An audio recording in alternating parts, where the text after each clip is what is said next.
न च स्यात् गृध्रशिवातः पादयोः स्फुटनं न च न शिरास्नायु संकोचः पाद अभ्यंगेन पादयोः। ये अंतिम सूत्र है। और ये सूत्र में ग्रंथकार दूसरा उद्देश्य देते हैं। क्रम से पहले खरता आदि नष्ट होती है, फिर धीरे धीरे उन नाड़ियों में प्रवेश करता जाता है तेल, दृष्टि इंद्रियों का भी बल बढ़ता जाता है।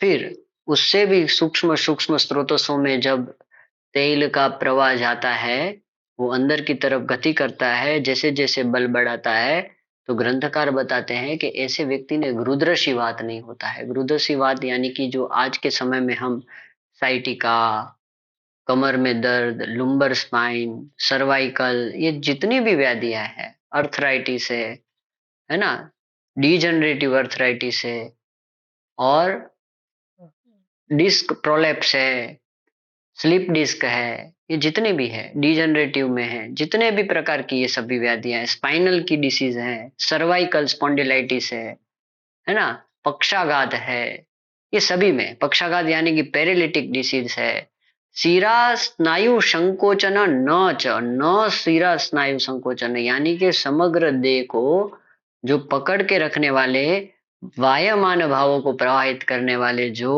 वाहिनियां हैं, वो क्या है, शरीर की शिराएं हैं, जिससे सब वायमान भाव जाते हैं।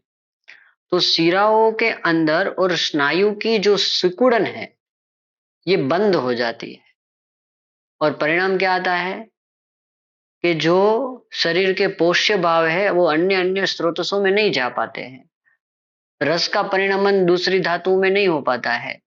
तो अगर हम वायु शिरा स्नायु का संकोचन ना हो, इसलिए जो अगर हम अभ्यंग का प्रयोग करते हैं, अभ्यंग का प्रयोग करने से शिरा स्नायु का संकोचन नहीं होता है, और इसके परिणाम स्वरूप शरीर की सभी धातुओं की पुष्टि होती है।